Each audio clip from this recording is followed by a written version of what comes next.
Lapangan bola amat lebar, tempat pemain banyak bertemu.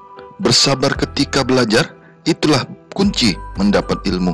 Shalom, saudaraku yang dikasihi Tuhan, kita bertemu lagi dalam renungan pagi pada hari ini, hari Sabtu tanggal 9 Mei 2020.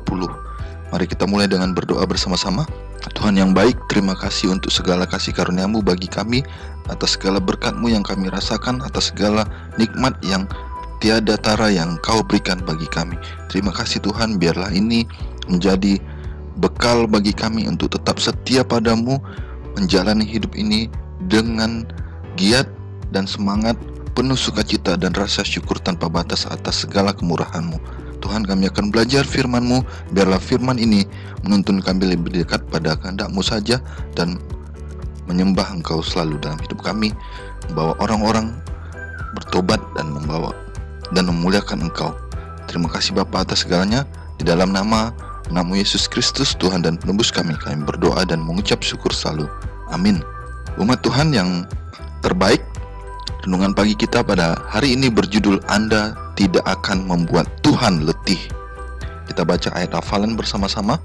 Ya Tuhan, dengarkanlah doaku, berilah telingamu kepada permohonanku. Mazmur 143 ayat 1.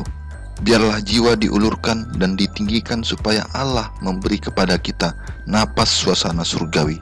Kita bisa begitu dekat kepada Tuhan sehingga dalam tiap godaan yang sekonyong-konyong datangnya, pikiran kita akan berpaling dengan sendirinya kepadanya. Seperti bunga berpaling kepada matahari. Bawalah segala kekuranganmu, kegembiraanmu, duka citamu, keluh kesahmu, dan ketakutanmu ke hadapan Allah. Anda tidak dapat memberati Dia. Anda tidak akan membuat Dia letih. Dia yang menghitung jumlah rambut di kepalamu tidaklah bersikap masa bodoh terhadap keperluan-keperluan anak-anaknya. Karena Tuhan Maha Penyayang dan penuh belas kasihan. Baca Yakobus 5 ayat 11. Hatinya yang penuh kasih terjamah oleh duka cita kita. Bahkan terhadap ucapan kita mengenai hal itu. Bawalah padanya segala sesuatu yang memberatkan pikiran. Tiada yang terlalu besar untuk ditanggungnya, karena Dia yang memerintah semesta alam. Tiada sesuatu pun yang menyangkut kedamaian kita yang terlalu kecil untuk diperhatikannya. Tiada satu bagian pun dalam pengalaman kita yang terlalu gelap untuk dibacanya. Tiada kesukaran yang terlalu sulit untuk diselesaikannya. Tiada derita yang menimpa anak terkecil sekalipun dari anak-anaknya. Tiada kebimbangan yang menyusahkan jiwa. Tiada kegembiraan yang menyenangkan. Tiada doa yang sungguh-sungguh diucapkan bibir yang tidak diperhatikan Bapa Surgawi itu, atau yang tidak segera diperhatikannya. Ia menyembuhkan orang-orang yang patah hati dan membalut luka-luka mereka. Baca Mazmur 147 ayat 3.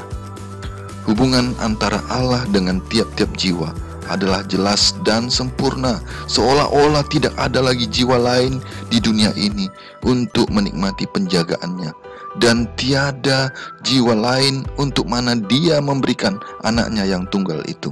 Yesus berkata, pada hari itu kamu akan berdoa dalam namaku, dan tidak aku katakan kepadamu bahwa aku meminta bagimu kepada Bapa, sebab Bapa sendiri mengasihi kamu, karena kamu telah mengasihi aku dan percaya bahwa aku datang dari Allah. Yohanes 16 ayat 26 dan 27. Akulah yang memilih kamu, dan aku telah menetapkan kamu supaya apa yang kamu minta kepada Bapa dalam namaku diberikannya kepadamu. Yohanes 15 ayat 16. Tetapi berdoa di dalam nama Yesus adalah sesuatu yang lebih dari hanya menyebut nama itu pada permulaan dan akhir sebuah doa. Berdoa dalam nama Yesus artinya berdoa dalam roh dan pikiran Yesus, sementara kita percaya atas janji-janjinya, bergantung kepada rahmat-Nya, serta mengerjakan pekerjaannya. Tuhan tidak bermaksud supaya ada di antara kita menjadi petapa atau menjadi rahib dan mengasingkan diri dari dunia dalam usaha membaktikan diri kita sendiri untuk mengerjakan ibadah. Kehidupan itu haruslah seperti hidup Kristus, antara gunung dan khalayak ramai. Orang yang pekerjaannya tidak ada selain berdoa saja akan segera berhenti berdoa, atau doa-doanya akan menjadi sekedar hal rutin saja. Dikutip dari buku Kebahagiaan Sejati halaman 112 dan 113.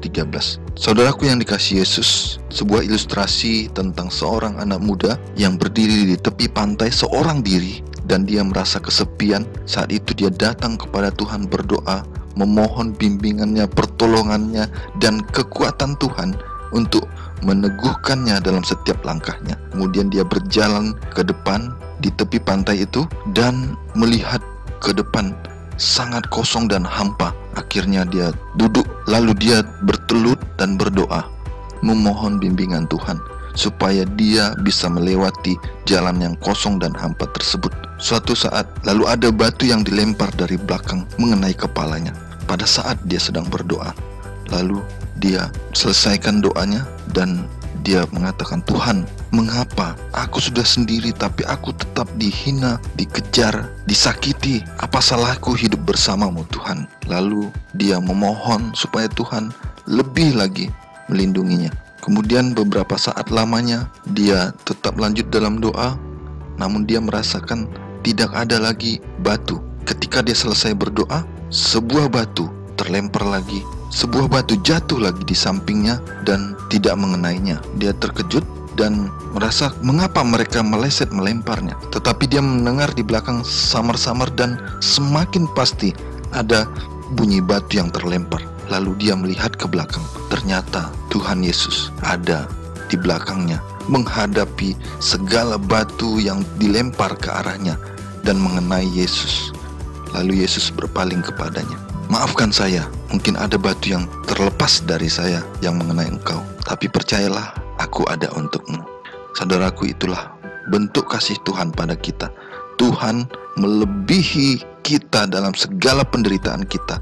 Penderitaan kita yang terbesar sekalipun, Allah menanggungnya berlipat-lipat kali ganda.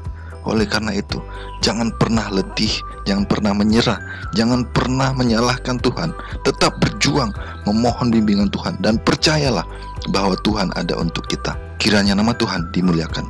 Kita sama-sama berdoa. Terima kasih Tuhan untuk firman-Mu yang menyatakan bahwa Engkau selalu ada bagi kami. Engkau tidak pernah letih untuk menolong kami, menghibur kami, memberikan kami perlindungan. Tuhan, kami percaya Engkau akan memberikan yang terbaik dalam hidup kami. Biarlah kami selalu memuliakan Engkau saja. Inilah doa dan permohonan kami Yesus. Dalam nama-Mu kami berdoa dan mengucap syukur selalu. Haleluya. Amin. Libur panjang waktunya lama. Dari Dubai bawa kurma. Dengarkan guru dengan seksama. Semoga ilmu masuk ke sukma. Horas.